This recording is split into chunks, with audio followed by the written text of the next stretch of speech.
As Vladimir Putin's threat grows on Europe's borders, is Emmanuel Macron now putting all his bets on artificial intelligence, gambling that smart machines can shield French soldiers from the next big war? Is France preparing to swap mass frontline troops for an AI-driven robot combat swarm, trading boots on the ground for fleets of machines that fight, scout and strike together? Are we seeing the start of a French warfighting revolution where 120 troops are pulled out of harm's way and replaced by just 15 operators controlling an entire robotic unit? Is artificial intelligence about to command the battlefield itself, as France unveils a new era in warfare built around algorithms directing robots instead of officers shouting orders? Could this be NATO's next secret weapon, with France quietly building an AI-powered war force designed to face Russia's armies without sending as many soldiers to die?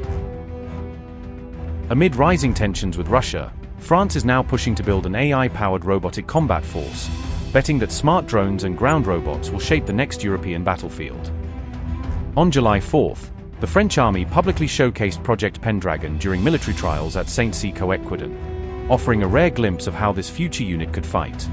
The goal is to field a fully artificial intelligence-led robotic combat unit by the summer of 2027, putting autonomous systems into real operations within just a few years, not decades. Lieutenant Colonel Christophe said, and I quote, "Instead of exposing 120 to 130 soldiers, we will expose our robots and drones. They will be remotely operated and controlled by about 15 soldiers." Unquote.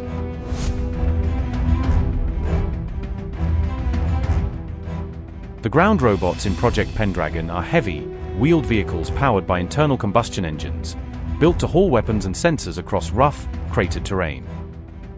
Its drone fleet mixes long-endurance surveillance platforms with strike-capable UAVs, able to watch enemy lines for hours and then hit targets when commanders give the order.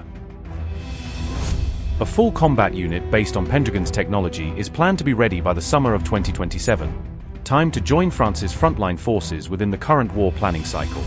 The concept foresees around 10 ground robots deployed together, moving like a mechanized platoon but without drivers sitting inside.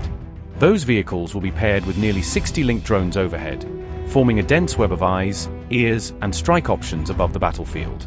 Instead of a full company of troops, about 15 soldiers will control the entire robotic unit, managing missions from protected command posts in the rear.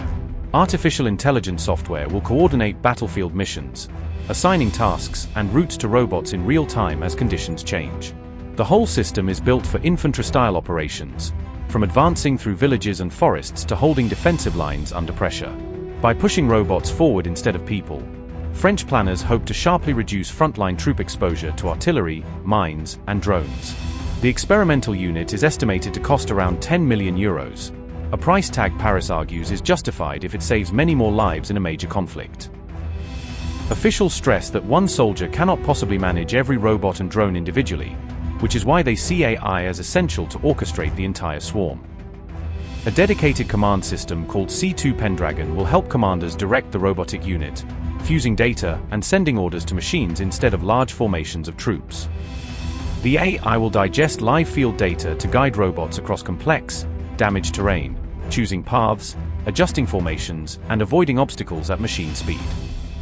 The project takes shape as Ukraine uses drones and robots to cut human losses, showing in real combat how unmanned systems can soak up some of the battlefield's worst risks.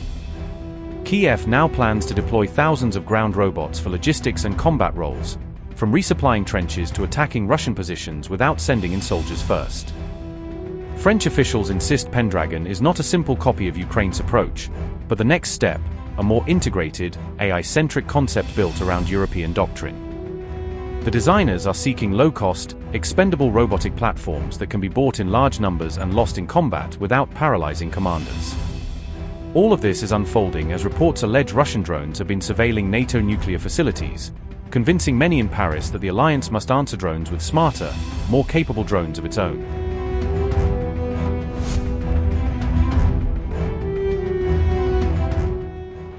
Investigators say Russian drones were allegedly launched from covert shadow fleet vessels, flying in to spy on NATO sites before disappearing back over the sea.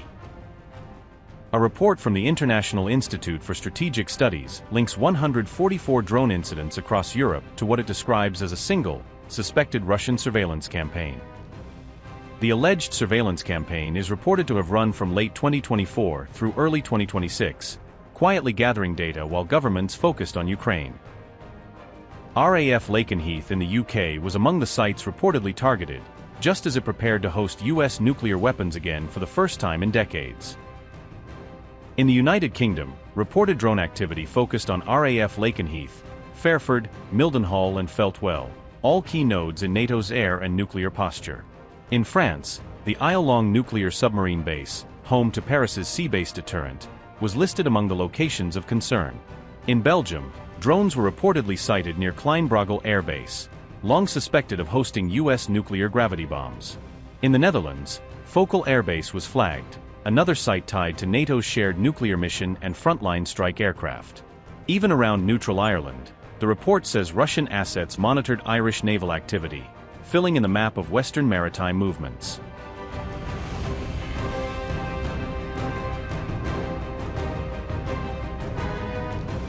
The report concludes that many drones were likely launched from dark-sailing Shadow Fleet ships, merchant-style vessels operating with their identities masked.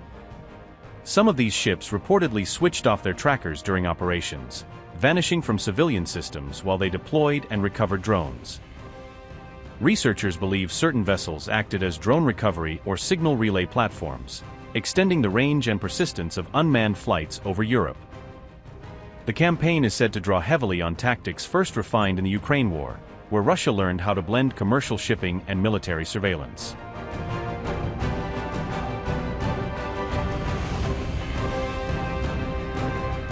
According to the study, Western militaries failed to capture or shoot down any of the suspected drones, raising uncomfortable questions about NATO's air defenses at home.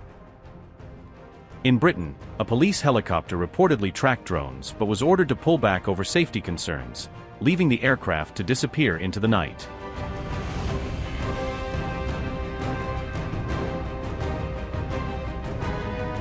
Analysts say the campaign likely sought detailed nuclear surveillance across Europe, from base layouts to patrol habits and security routines.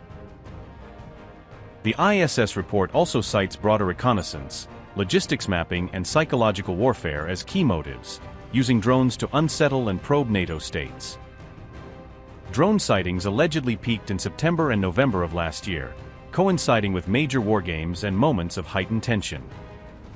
Incidents are said to have declined only after European navies began seizing Shadow Fleet vessels in 2026, signaling that the quiet war at sea had finally been noticed.